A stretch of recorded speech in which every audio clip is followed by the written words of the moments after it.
Welcome to the Ultimate Beginner's Guide to ICT Trading Concepts.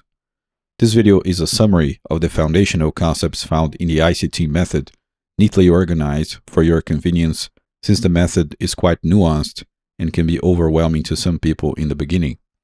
Without further ado, let's begin talking about swing points and the idea of liquidity.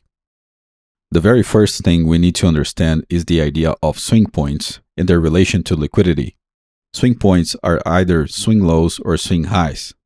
To identify swing points, we need three candles. In a swing high, the candle in the center has a lower high to the left and a lower high to the right. In a swing low, the candle in the center has a higher low to the left and a higher low to the right. The reason the idea of swing points is important is because many retail traders place stop orders just above swing highs or just below swing lows, meaning that liquidity is deeper in these areas. Recall that in a long trade, the stop loss and the take profit targets are sell orders, and in a short trade, the stop loss and take profit targets are buy orders. This idea leads us directly to the concept of buy side and sell side liquidity. Just above a swing high, there are a lot of stop orders from short trades, which are buy stop orders, and there are also a lot of buy stop orders from traders who want to go long if price surpasses the swing high. In ICT terms, this level represents buy side liquidity. Just below a swing low, there are a lot of stop loss orders from long trades, which are sell stop orders, and there are also a lot of sell stop orders from traders who want to go short if price surpasses the swing low. In ICT terms, this level represents sell side liquidity. The identification of buy-side and sell-side liquidity levels is important in many ways in the ICT method.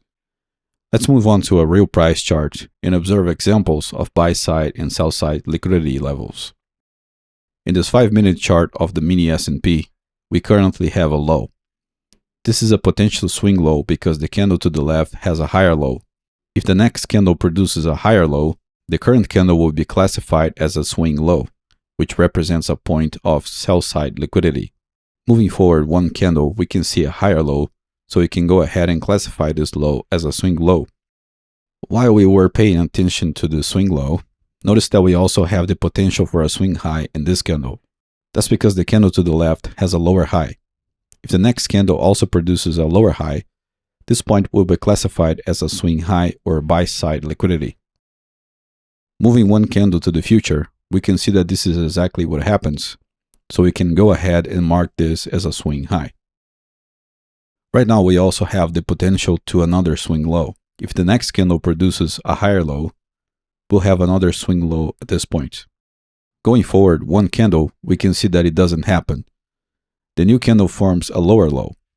Now this new candle is a potential candidate for a swing low because it has a higher low to its left. In the next candle, we can see that a new swing low forms, so we can go ahead and mark it out. In the next two candles, we can see that price takes out the last swing high and comes back to test it on the other side as support. Over the next four candles, we can see that only higher highs and higher lows are formed. Eventually, price produces a candle with a lower high and renders the previous high as a swing high or buy-side liquidity, so we can go ahead and mark it out. In the next candle, price continues to the downside. Identifying swing points is very simple, but it's a good idea to practice it in replay mode or real time so it becomes second nature to you. Once we start to mark swing points in real price charts, it becomes clear that certain swing points cluster together while others remain isolated, giving rise to two distinct definitions of highs and lows called equal highs and lows and old highs and lows. In this chart, we can see an example of equal highs. Notice how three swing highs cluster together roughly in the same level. Still in the same chart, we can spot an example of equal lows. In this case, three swing lows cluster to form equal lows. Notice that equal highs and lows don't necessarily happen in the same price level perfectly. They simply cluster together in the same area, roughly speaking. Still on the same chart, we can see the concept of old highs and old lows, which are swing highs and lows that stand out or that are isolated in a way. Notice that in the example of the old low, price pierces the old low without closing below it, and then it starts to go up. That's an important idea not only in ICT's method, but in the overall idea of market manipulation, meaning the triggering of liquidity in order to deceptively induce retail traders to one side of the market. Still on the topic of highs and lows, we can look at other important types of highs and lows in any price chart, namely the previous week high or low, previous day high or low, sessions high or low, or even intraday time frame highs and lows. We'll take another look at that when we talk about the concept of daily bias. Another important concept in the ICT method is the idea of discount and premium zones. To understand that, we must first understand the idea of range, which is simply the space between a swing low to a swing high, or the space between a swing high to a swing low. Let's take the example of the range from a swing low to a swing high for the sake of illustration first. To define the premium and discount zones, we divide the range in two equal parts. The upper zone is always called premium, and the lower zone is always called discount. That's also the case when the range comes from a swing high to a swing low, which would be a downward price movement. Whenever we look for long trade opportunities, we want to enter trades in the discount zone, assuming there are other elements to support the trade idea. The lower into discount, the greater the risk-reward ratio if we place a stop below the swing low and a target at the swing high. For downward price movements, we measure a range from a swing high to a swing low. We want to get into short trades in the premium zone. The higher into the premium zone, the better, because we are able to extract a greater risk-reward ratio, assuming the stop loss is at the swing high and the target is at the swing low. This notion of discount and premium is very simple, but it's something you need to keep in mind when we look at other concepts like optimal trade entries, fair value gaps, order blocks, and the combination of elements that will generate trade setups. Directly related to the idea of premium and discount zones, we have the concept of OTE, which is short for optimal trade entry. The OTE is a specific Fibonacci retracement zone that will fall in the discount zone for a long trade entry or in the premium zone for a short trade entry. This specific Fibonacci retracement zone is from 0.62 to 0.79. The midpoint of this zone, which is 0.705, is also highlighted. In this illustration, you can see the OTE for a long trade. Notice how the zone falls into the discount zone. It's important to observe how price action reacts to the three levels of this zone, especially the midpoint at 0.705 retracement level. In this other illustration, you can see the OTE for a short trade. Notice how the zone falls into the premium zone. It's important to observe how price action reacts to the three levels of this zone, especially the midpoint retracement level, just like in the case of an OTE for a long trade. Let's take a look at a couple of examples of how the OTE works in real price charts. Here you can see the 4-hour chart of the Euro USD. I already marked out an important swing high and a swing low. Let's now mark out the discount and premium zones generated by this range. Recall that a range is the distance between a swing high and a swing low. Let's also mark out the OTE or optimal trade entry for this range. Notice how the OTE falls into the premium zone. If price comes back to that level, we want to observe the interaction of price with each of the three levels that compose the OTE zone. By moving forward a few candles, we can see that price reacts to the 0.62 level of the OTE. Although you can use this as an entry, keep in mind that the higher into premium you get, the greater the risk-reward ratio you will extract from the trade. In this next chart, we can see that price reacts a little to the downside, but then returns back up to the OTE, closing above the midpoint, but still below the 0.79 level. In the very next candle, the market drops significantly. It takes just one more candle for price to reach the swing low target. If a short trade was triggered at the midpoint of the OTE with a stop at the swing high and a target at the swing low, the trade would have a 2.4 risk-reward ratio. In this final image, we can see that price continued going down afterwards. So even though a 2.4 risk-reward ratio is not terrible, there was a lot more that could be extracted from this trade. Let's take a look at a long trade example using the OTE. Here you can see that price just made a swing high. Let's first draw the discount and premium zones. and then plot the OTE using the range outline in the chart. In this next chart, we can see that price returns to the OTE into discount and reacts to the lowest level of the zone by touching it without closing below it. Right after, price begins to rise in the direction of the old high, swing high, or buy-side liquidity level.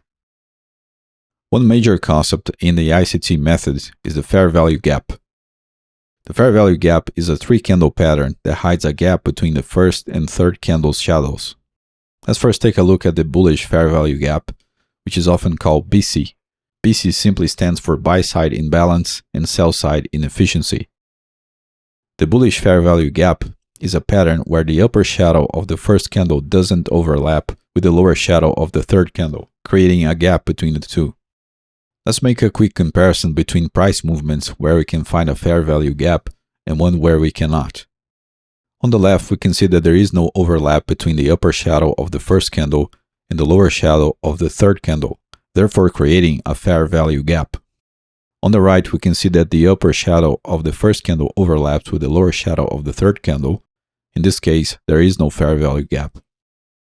The bearish fair value gap is often called CB, which stands for sell-side imbalance and buy-side inefficiency. The bearish fair value gap is a pattern where the lower shadow of the first candle doesn't overlap with the upper shadow of the third candle, creating a gap between the two. Let's make a quick comparison between 3-candle patterns where we can find a fair value gap and one where we cannot. On the left, we can see that there is no overlap between the lower shadow of the first candle and the upper shadow of the third candle, therefore creating a fair value gap. On the right, we can see that the lower shadow of the first candle overlaps with the upper shadow of the third candle. In this case, there is no fair value gap.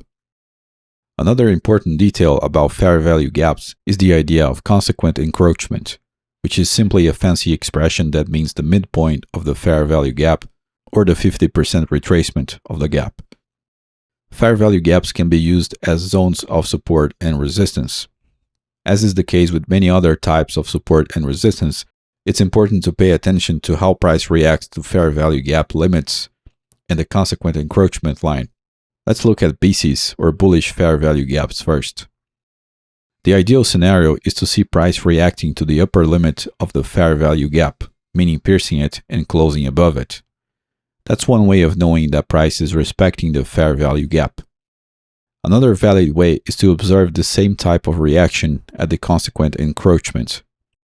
Price will pierce the midpoint of the fair value gap and close above it, quite often testing the consequent encroachment again right after it, although that is certainly not a requirement. In this other illustration, you can see the bearish version of the fair value gap reversal. The principle is the same, of course, but everything is flipped upside down. As it is the case with other types of support and resistance, price can disrespect the fair value gap and test it on the other side. In ICT terms, this is called a fair value gap inversion. Here on the left, you can see a hypothetical example of the bullish fair value gap inversion leading to a bearish movement. And on the right, you can see a bearish fair value gap inversion leading to a bullish movement. Once again, this is exactly like the old switch and test of various kinds of support and resistance lines. Beyond fair value gaps, ICT's method also points to other types of related concepts, namely volume imbalances and gaps. A volume imbalance happens when there is a gap between the open and close of adjacent candles, although there is trading activity within the gaps since candle shadows overlap. A gap occurs when there is a space between highs and lows of adjacent candles, meaning there is no trading activity between the high of the first candle and the low of the second candle in the case of a bullish gap, or the low of the first candle and the high of the second candle in the case of a bearish gap. In this illustration, you can see the bullish version of the fair value gap, volume imbalance, and gap side by side for comparison. In this other illustration, we have the bearish version of all three patterns.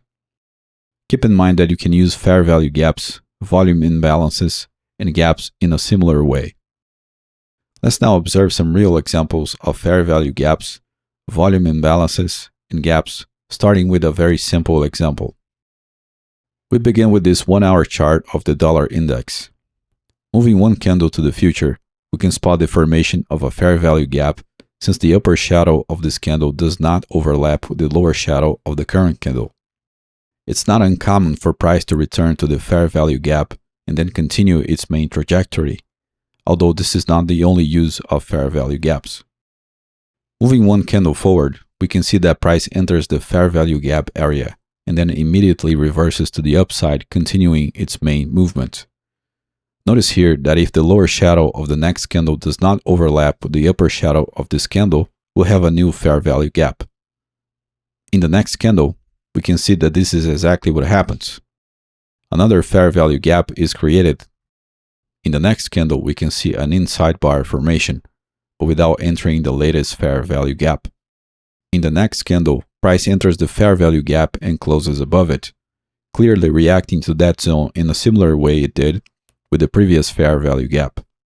After that, price resumes its movement to the upside for a few more candles.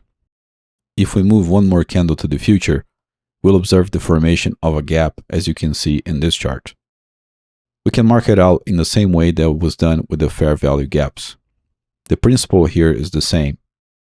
This is an area that price can come back to in reverse.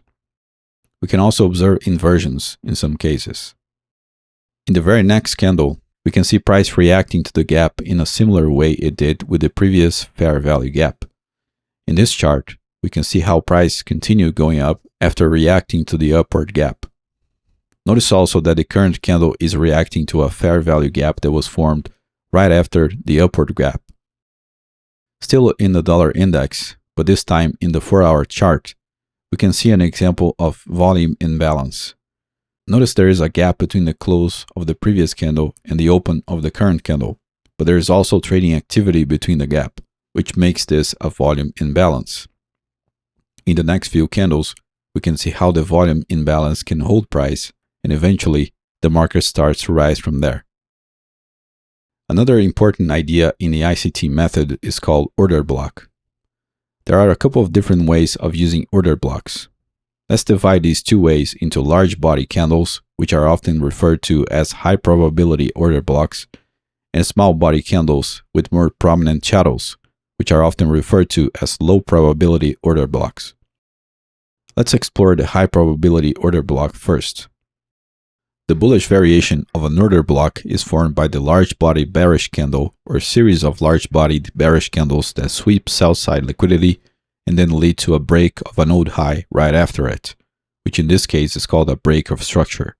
The order block occurs at the open of the large bodied bearish candle that sweeps sell side liquidity. Price will often retrace back to the order block before moving higher.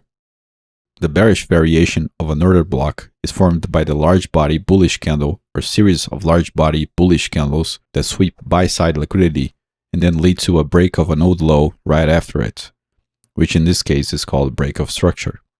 The order block occurs at the open of the large body bullish candle that sweeps buy side liquidity. Price will often retrace back to the order block before moving lower. Notice that high probability order blocks come from simple expanding pivot formations where a lower low is followed by a higher high in the case of a bullish order block, or when a higher high is followed by a lower low in the case of a bearish order block. We also have the low probability order blocks, which are formed by small body candles with more prominent shadows occurring in the middle of a single price movement.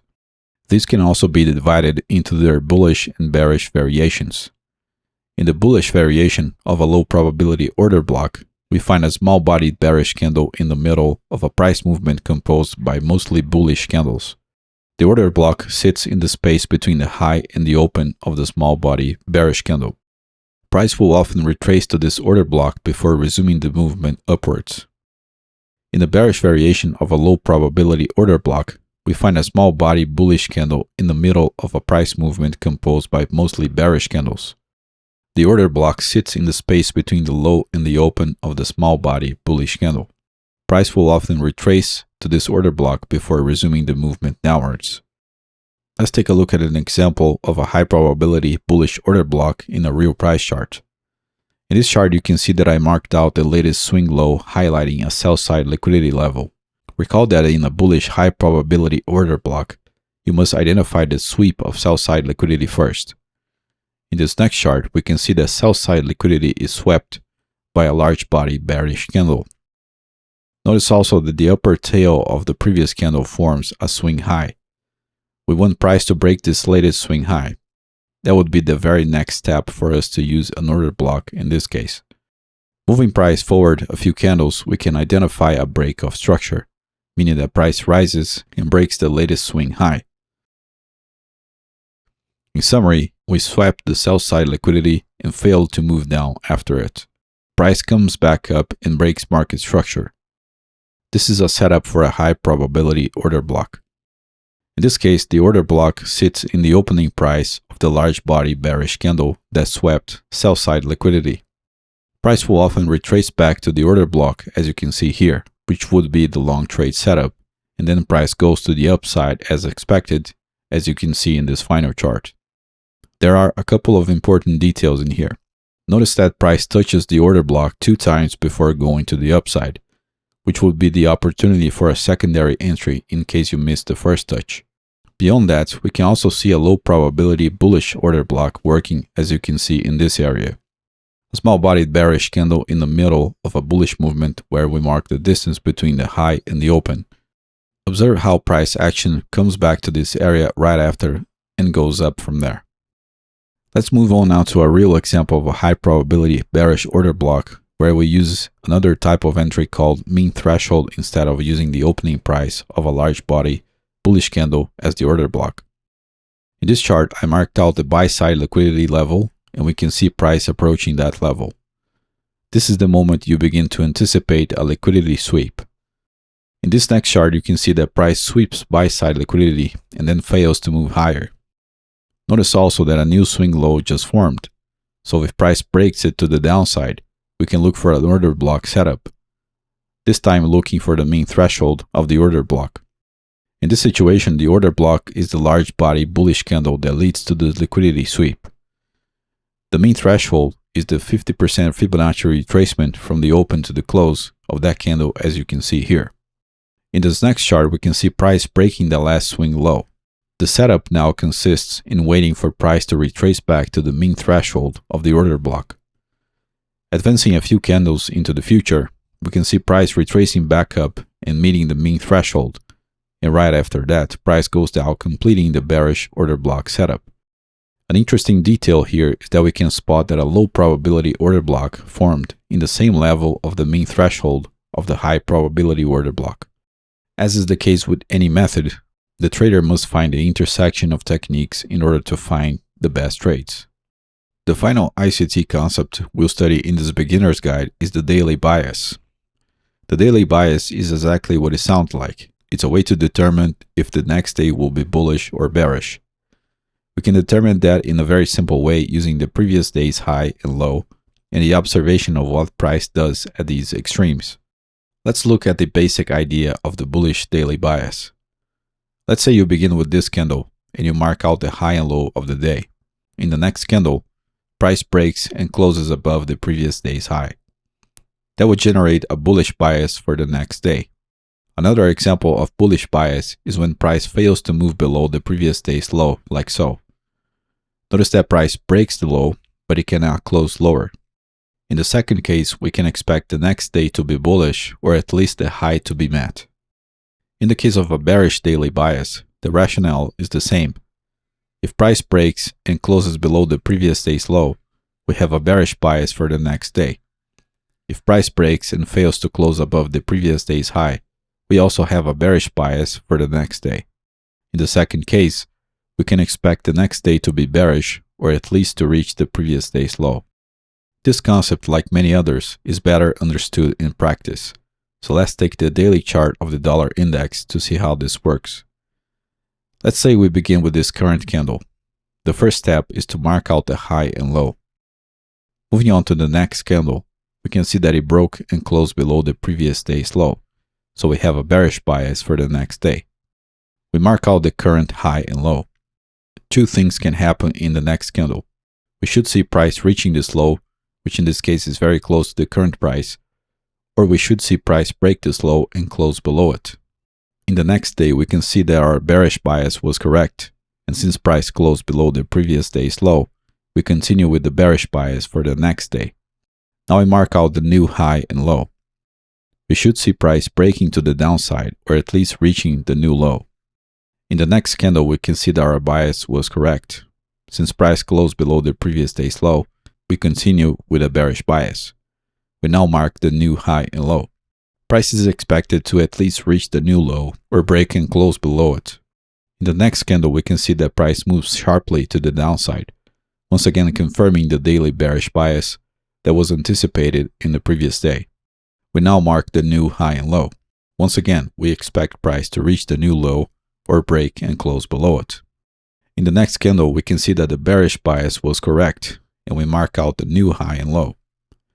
In the next candle, we can see something new happening. Notice that we did reach the previous day's low as expected. We broke the previous day's low, but we closed back up into the range. This generates a bullish bias for the next day. We now mark the new high and low. In other words, we should see a bullish candle surpassing the previous day's high, or at least price reaching the previous day's high. In the next candle, we see price reaching the previous day's high as expected, but a bearish candle appears, so our bias was wrong in a way. But it was correct about reaching the previous day's high. Notice also that we broke the previous day's high and failed to close above it. This generates a bearish bias for the next day. We must also update the high and low to the current candle. Since the bias now is bearish, we expect price to at least reach this low or break and close below it. In the next candle, we can see that price does reach the previous day's low but failed to close below it, generating a bullish bias for the next day. Before moving on, we must update the high and low to the current day. Now we have a bullish bias for the next day, so we should see price at least reaching the previous day's high or producing a bullish candle that surpasses that high. In the next candle, we see that price did reach the previous day's high and surpassed it, creating a bullish daily bias for the next day. Before moving on, we update the new high and low. Once again, we should see price at least reach the previous day's high or surpass the previous day's high in a bullish daily bias. In the next candle, we not only reached the previous day's high, but we also surpassed it, creating a new bullish bias. Now we update the new high and low. We expect price to at least reach the previous day's high or surpass it and close above it. In the next day, we close above the previous day's high, creating a bullish daily bias for the next day. And now we update the new high and low, expecting price to at least reach the previous day's high. The next day, we see price closed above the previous day's high, generating a new bullish daily bias for the next day. Updating the new high and low, we expect price to at least reach the new high in the next day. In the next candle, we did reach the previous day's high, but price failed to close above it. That generates a bearish bias for the next day. Updating the new high and low, we expect price to at least reach the previous day's low now. The next day, price not only reached the previous day's low, but it also closed below it, generating a new bearish bias for the next day. Updating the new high and low, we now expect price to at least reach the previous day's low. The next day, we see that price indeed reached the previous day's low and then created a bullish candle that closed above the previous day's high. By the way, notice how price reversed at a fair value gap in here. Now we have a bullish bias for the next day. Updating the new high and low, we expect price to at least reach this high the next day. Moving one candle to the future, we see that price did reach the previous day's high, but failed to close above it, therefore generating a bearish bias for the next day. Updating the high and low, we now expect price to at least reach the previous day's low. The next day we have an inside bar, so we failed to reach the previous day's low, and we don't have a bias for the next day. Now we can update the new high and low and see what happens. The next day, we close above the previous day's high, generating a bullish bias for the next day. Updating the new high and low, we expect price to at least reach the new high in the next day. Moving forward, we can see that we did reach the previous day's high and close above it. I guess you can get the idea of how this works by now. In all these candles, the bias only failed to meet its condition once when the inside bar appeared. In other words, it worked most of the time. This idea of the daily bias can also be used in intraday charts. The principle is exactly the same. The daily bias can be used to frame a trade in a lower time frame as well. This finishes this beginner's guide to the ICT method. The ICT method goes much further than this, but these are the foundational concepts you can incorporate in your trading right away. If you want to go deeper into it, you can visit ICT's channel in the video description. That's it for this video.